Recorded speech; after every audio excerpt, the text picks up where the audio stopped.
degmada Garadag ee gobolka Sanaag waxay ka mid tahay degmooyinka taariikhda weyn ku leh Jamhuuriyadda Somaliland 17kii bishii 8 2019 waxaa si rasmi ah loo dhagax dhigay dhismaha jaamacadda Leeds University oo ka mid noqon doonta jaamacadaha dalka waxaana madasha dhagax dhigaasi goobjoog ah siyaasiyiin madax dhaqameed iyo aqoonyahan tiro badan oo ka sheekeeyay baahida loo qabo dhismaha jaamacaddani iyo standardkeeda iyo qorshaheeda oo laga sheekayn doono annagu haddaan nahay community reer Garadag aad iyo aad baan u soo dhaweynaynaa waxaanu ballan qaadaynaa inaan wax kasta oo laga qayb qaadan karayo oo dhinacayaga aan u fududeyno waan soo dhaweynaynaa community yihiin ama diyaar u yihiin inay haday tahay dhinacii ardayda dhinacii waxbarashada dhinac kasta oo looga baahan yahay rag iyo dumarba iyo dhalinyaraba waa u diyaar insha Allah ta'ala dadka waanu ku soo dhaweynaynaa cid kasta oo ka soo qayb galaysa waan jaamacad wadanka Soomaaliland ka jirta oo dhismo ay leedahay oo loo dhisay oo from base-ka laga soo bilaabay ilaa jaamacad haan loo dhisay oo aan taa Garadag hayn wadanka kama jirto sax hal jaamacad baa ka jirta oo ah Adna University oo iyadu dhistay iyadana waad aragteen oo wax weeyaan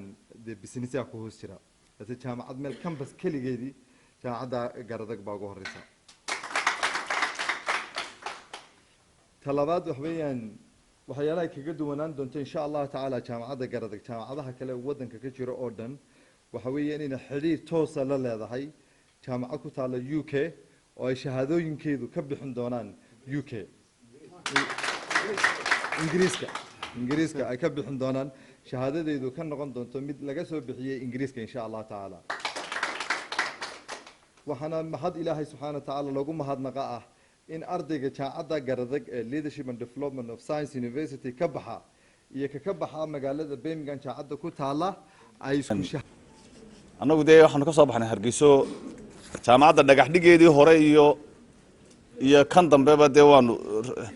xidigadaadkii ma joogtay buu yiri markaas uu yiri kuwii raggeedii ay ku daateen baan waxaanu halkan ula soconay odayga waxa weeye qiimaha ay leedahay jaamacaddan uu wada iyo qorshahan uu wada ayaan anagu ognahay oo dareemayna waxaanu ula soconaa war dadka iyaga inaanu ku disno jaamacaddani waxay tahay qaar baa ninba waxba u fikiraya qaar baa waxay u fikirayaan in Ibrahim lacag ka helayo oo lacag doonayo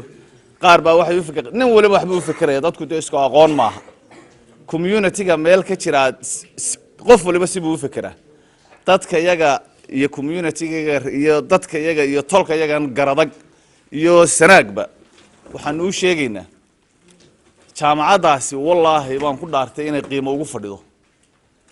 in aan Ibraahimna waxba ka faa'iideyn khadarna waxba ka faa'iideyn cid kalena waxba ka faa'iidin ku wax ka faa'iideysaan halkan iskuul dugsi sare ku yaala wax sanadkii waxa laga yaabaa hadii 40 ka baxdo 20 ama 30 ama 15 ama 8 ayaa jaamacada ka gala inta kale halkaas ay joogaan ama turba ha ciyaareen ama waxay doonaan ha sameeyeen ama haday doonaan miyiba ku noqday oo rag badan ma daan uu garanaya miyi ku noqday intay dugsi sare ka baxeen ayaan garanaya waxa weeye marka kambalka lagu keeno jaamacad lagu keeno qiimo leh oo sida odaygu sheegay saddexda meelood ee kale uu sheegay imtixaanka lagu qaadaya waa imtixaamada caalamiga ah tanu haday jaamacaddani ay maxay tahay hana qaado waxa lagu qaadaya sida Qaahira iyo Pretoria loogu qaadayo ba halkan la imanaya markaas la oranaya qof iska joog haddaba isla waqtigaas madaxweynaha Somaliland mudane Muuse Biixi Cabdi oo safar ku marayay gobolada bariga Somaliland ayaa meel fagaaraha ka sheegay in dhismaha jaamacadda Leeds University ay ka qayb qaadan doonaan dhaqaale ahaan qadar lacag oo dhan $200,000 waxaana madaxweynuhu hadaladiisii kamid ah sida tan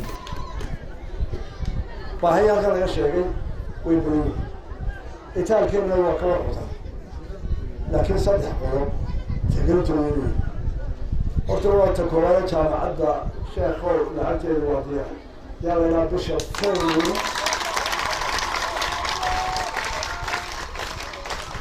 lacagteedu ay qoray haddii la bisha February insha Allah haday lacagta noo helaysaa